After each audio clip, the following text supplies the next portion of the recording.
Pois é, José Maria Trindade, sobre essa manifestação das Forças Armadas, é importante a gente contextualizar para as pessoas que nos acompanham, que a gente tem acompanhado essa situação que envolve as Forças Armadas desde a emissão daquele relatório em relação ao processo eleitoral, porque logo quando o Ministério da Defesa, com esse relatório produzido pelas Forças Armadas, encaminhou ao TSE, a maior parte dos portais de notícias noticiaram da seguinte maneira: relatório não aponta fraude nas eleições e Forças Armadas sugerem duas mudanças ou dois aprimoramentos.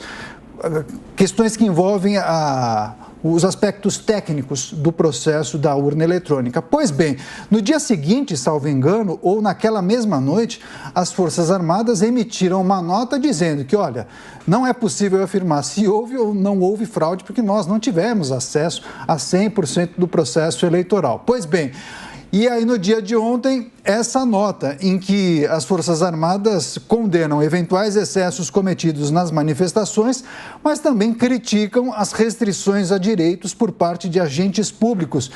Queria uma análise, uma reflexão desse momento em que as Forças Armadas se encontram.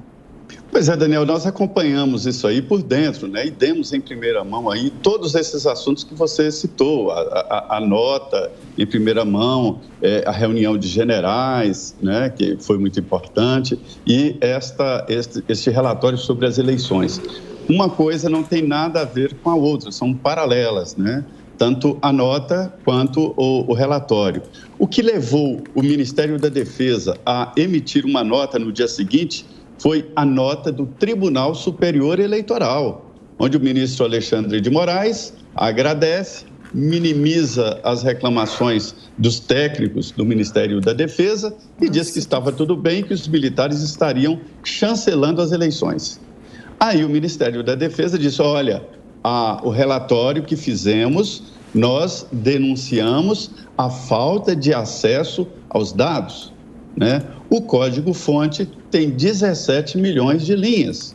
Os técnicos do Ministério da Defesa não podiam entrar com nada na sala, apenas com papel e caneta, nem celular, nem computador, nem nada. Então, é impossível analisar um código-fonte com 17 milhões de linhas apenas com lápis e um papel. Então, isso foi denunciado. E mais, eu fiquei sabendo que ninguém nem sabe que se o código-fonte analisado pelos militares foi o código-fonte implantado nas urnas eletrônicas.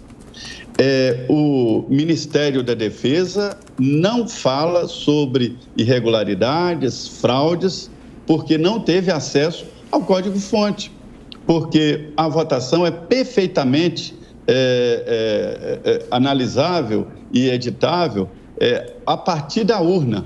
A partir da urna, tudo é facilmente computado, somado, que é o relatório do Tribunal de Contas da União. A soma dos municípios, as somas dos BUs, isso é simples. Agora, antes da urna, que é o problema indicado. Então, nisso aí, o Ministério da Defesa diz o seguinte: nós não tivemos acesso ao código-fonte e, portanto, não podemos afirmar se houve ou não irregularidade.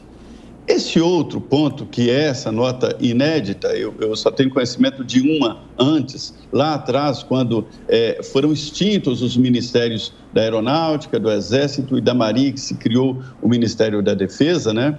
Esta nota inédita é uma resposta porque os militares foram demandados fortemente pela sociedade. Esta é a realidade. Os manifestantes que estão hoje nos quartéis, na frente de quartéis e que programam para amanhã, hoje aqui no quartel-general, que é a sede do governo, né? Seria o nosso Pentágono, né? Eles estão permanentemente lá. Isso aí é uma demanda da sociedade, eles foram demandados. Esses militares que estão hoje comandando Exército, Marinha e Aeronáutica não são da ditadura militar e não são do regime militar. São pessoas de outra geração que já estão numa nova cultura e, portanto, uma coisa não tem nada a ver com a outra.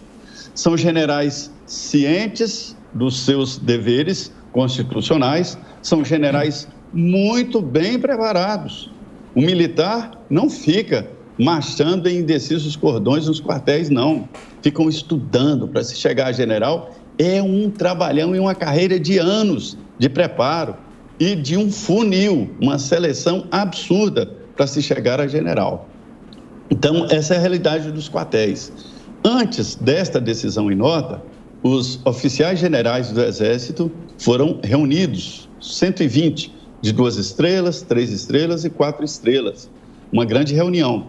Uma outra reunião que não foi noticiada aconteceu na Marinha, com a cúpula toda reunida de uma forma discreta e também na Aeronáutica. Esses 3 comandantes estão imbuídos numa negociação e numa conversa permanente, inclusive com o grupo eleito e que está no preparativo da transição. Existem várias conversas que me informaram sobre as conversas, mas não o conteúdo, dizendo que se trata de um material muito sensível e muito difícil de ser lidado, né? Então, as 3 forças estão constantemente acompanhando tudo. Agora, não é política. O processo militar é diferente.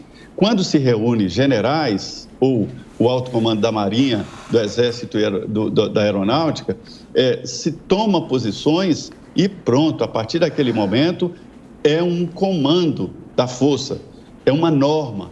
E o militar é treinado para seguir normas das menores, como para quem dá continência, quem fica na frente, na mesa, essas coisas, as maiores, que é a decisão do futuro do país.